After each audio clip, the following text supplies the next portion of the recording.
friends, and welcome to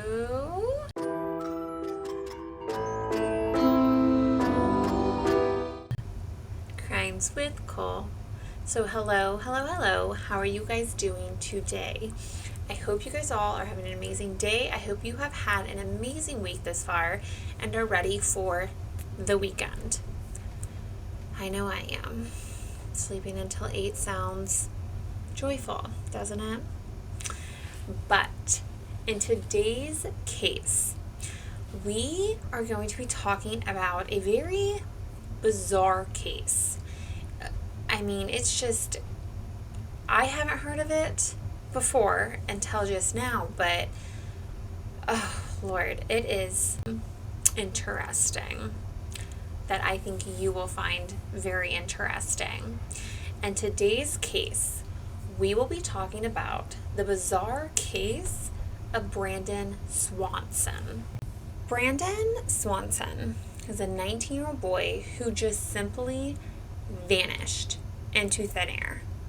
He was on his phone with his parents, and then the line just went silent, and Brandon has not been seen since.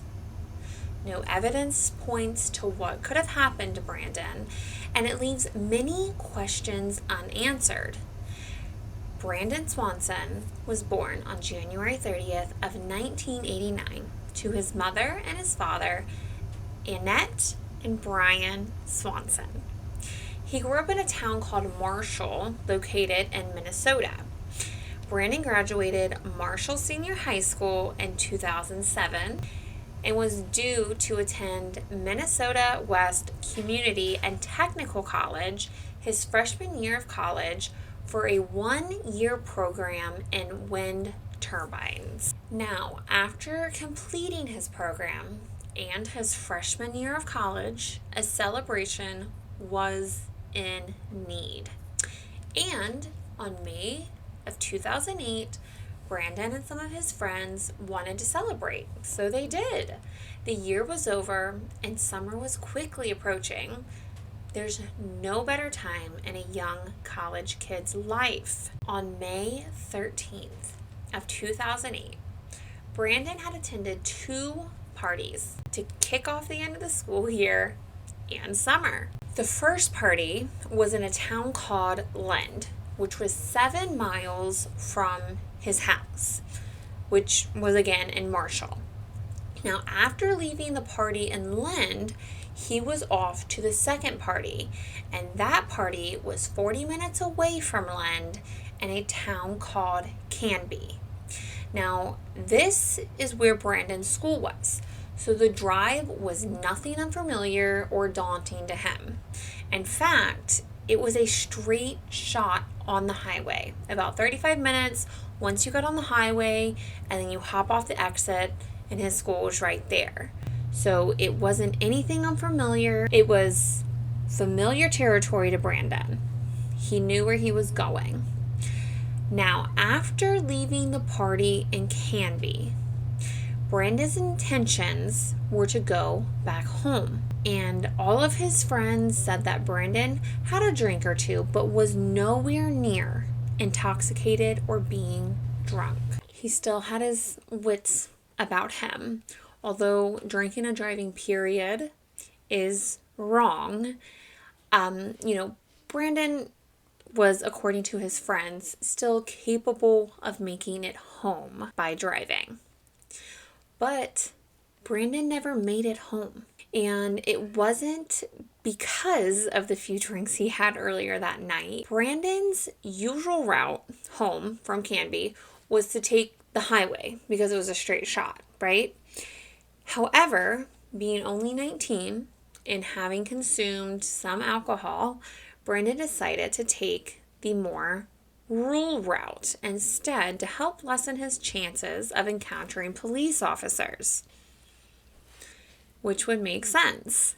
So he sets off to take the backcountry roads home, where all you can see is the darkness and the fields. There's no street lights, maybe an occasional car or two passing by, and a few landmarks you can see, I mean, if you can see him in the dark, and it may take a few minutes longer than on the highway, but Brandon was willing to sacrifice that time if it meant what was supposed to be a safer route. With minimal lighting around, Brandon somehow ended up driving his car into a ditch. It's unknown why his car ended up in the ditch, but it did. The way it was positioned would require the car to be towed because the back wheels didn't have any traction. Luckily, he and the car were unharmed, but it was going to need to be towed. So Brandon called his mom and dad around 1:45 a.m., asking them if they could pick him up because he got the car stuck in a ditch and he was fine, but he just needed a ride home. So his parents threw on their clothes, jumped in their car, and headed towards their son's location. They both agreed that they would flash their lights on and off to signal the other one when they were approaching. So they're still on the phone with their son, okay? And Brandon's parents were heading to where Brandon said he was, which was about midway between Lend and Marshall. So not far, but too far to walk home. And they could not find him. And Brandon swore up and down that he is providing the correct location of his whereabouts. Now remember, he is on the side of the road in the middle of a field somewhere, off of some backcountry road in the wee hours of the morning, and he sees like a bunch of these city lights, right? And he's thinking it's the town of Lend. That's where he was heading when he left Canby. So he truly believes he is just miles from Lend.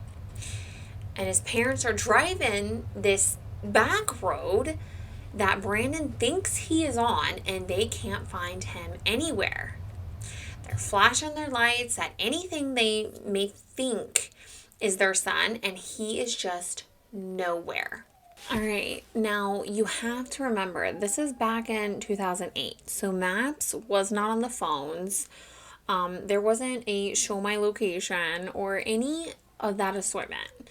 It was good old directions and knowledge of where things were, essentially, landmarks, this road led to that road type of thing. So now both the parents and Brandon are getting frustrated at this point, right? Because Brandon swears he knows where he is and he's providing the correct location. His parents are at this location, supposedly, and they don't know, they can't find him. So everybody is getting a little hot-headed and frustrated at this point. So Brandon finally says, you know what? Meet me at the parking lot at this nightclub in Lynn. It's on so-and-so street. I'll just walk there and you can pick me up from there. We'll worry about the car later. Just trying to solve the frustration of it all. I mean, by this point, it's almost 3 o'clock in the morning. Like, he just wants to get home. Brandon's parents agree, that's a great plan. So Brandon sets off on foot to what he believes is to be Lend, and decided that he was just going to cut across this field to save some time. So he's still on the phone with his mom and dad. He's 47 minutes into the call, and they hear Brandon say, "Oh, and then that was it. There was no other sounds in the background. They're calling out Brandon's name, and there's no response. They did not know what else to do. So they hung up the phone, and they called back. It's dark. Maybe he tripped, dropped the phone, something, But when they called back, there was no answer. So they kept calling and calling and calling, and there's still no answer. So they continue to drive up and down this road that Brandon swore he was on to see if they could even find his car. and they found nothing. For hours, they are driving around these backcountry roads to find their son. And finally, his parents reported him missing that next morning at 6 a.m. But like many kids his age, the police did not take their concerns serious. He's a 19-year-old college kid. Maybe he changed his mind and he just didn't want to come home. When the police finally did decide to take the case serious, they had obtained Brandon's cell phone records, and they discovered that he was 25 miles from the town of Lend. The lights he saw were coming from a city called Taunton, and his car was found in a ditch, confirming that's where he indeed was. Now, there is a river that runs near that city, and it is called Yellow Medicine River. Now, both land and the river were searched for Brandon, okay? The search had intensified once the police were able to better pinpoint a specific location that Brandon could have been in. And they had narrowed it down to 140 square mile area. And they brought in an entire team of bloodhounds from South Dakota to search this area. And those bloodhounds had picked up on a 3-mile scent trail that led on the back of this property line of an abandoned farm that led down to that river, the Yellow Medicine River. So many thought that, well, maybe he stumbled upon the bank line, fell in, possibly drowned, maybe he hit his head, was unconscious. I don't know. But that theory was later ruled out because Brandon's body was never found. Even if the river had carried him downstream, he would have turned up eventually, but he never did. Now, the search dogs did also pick up on Brandon's scent on some farm equipment nearby, but the farmer denied them access to search his property. It was a cattle farm, and the farmer did not want those search dogs on his property messing with his cattle. And since there was no probable cause for a search warrant to be obtained, the police cannot force the farmer to allow them to search their property. It's very frustrating, but it is the farmer's right. However, most of the farmers in that area, with the exception of a few, wanted to help the Swanson family as much as they could. But they also had to make a means of living, and messing up their farm, with the land and dogs getting in there and, their crops and everything, it would set them back.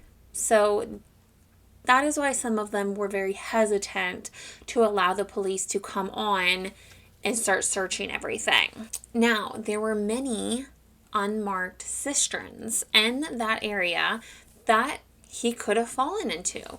But again, nothing ever became of it. Now, it is important to know that Brandon wore glasses. He had an eye injury when he was younger, and it threw off his depth perception. But shockingly, his glasses were in the car that night. It doesn't mean he didn't have contacts in or kept glasses with him as a backup or emergency, in case the pair he wore broke. But, the glasses were in the car when the police had found the car and searched the car. Now, after about 7 days of an intense search, the search was called off. It appeared that Brandon had just simply vanished. There was no trace of where he was. Every lead they got led to a dead end. But, Brandon's parents were still hopeful that they would find their son. They were not going to take no as an answer. Now, in the fall of 2021, the Yellow Medicine River had dried up from a drought. The excavation crew was out working day in and day out to find anything that may relate to Brandon's disappearance. And they found nothing. On July 1st of 2009, Brandon's parents had created Brandon's Law, which basically says that police need to act immediately and not wait to start searching when someone is reported missing. Now, why these laws have to keep being created, I don't know. Because I personally feel the police department should be able to send out one officer to ride around, look from their car, drive near the area to see if there's anything suspicious. But, these laws have to keep being created from parents who have to go through this tragedy of losing a child. No physical evidence has been found. The police are still searching when seasons permit, but say that the area in which Brandon disappeared is one of the toughest areas to really obtain evidence from after all those years have passed. It's, a bunch of fields that are constantly changing or being used and prepped for crops or fields with cattle. Everything is constantly just changing. So even if there was evidence, who's to say that it doesn't get, destroyed or trampled or, dug up or whatever, when the new season comes or, when the cows are let back out or they get new cows or whatever, right? But the search continues and they hope to find Brandon or his body in good time. This situation, as a parent, would be devastating and frustrating and just mind-boggling. Knowing, you were on the phone with your kid, right? You're on the phone with them, and they're a good kid. It's not like they were out gangbanging. He was simply just celebrating, completing his first year of college, and he wanted to head home, and he even called you, right? He calls you to come get him, and then all you have to remember him by is that last chilling phone call. Can you imagine how frustrating that would be? And yet no evidence can be found. He's in the middle of a field. How can no evidence be found? And I don't blame them for holding on hope as long as they have. I hope that Brandon's family discovers where he is and is able to close that chapter in their life. I mean, the possibilities of what could have truly happened are endless. And I'm just the type of person that until I have a body in front of me, I just cannot accept certain answers. So hopefully the Swanson family is given the answers that they seek to find. But what do you guys think? How wild is that? To be on the phone with your son and then the line just goes silent and he is nowhere to be found for over 14 years. You'll have to let me know what you think. You really will. Because I just, how did he just simply vanish? Literally just vanished into thin air. I don't know. You'll have to let me know what you think. But until next time, please remember to be safe. And I will see you then. Bye.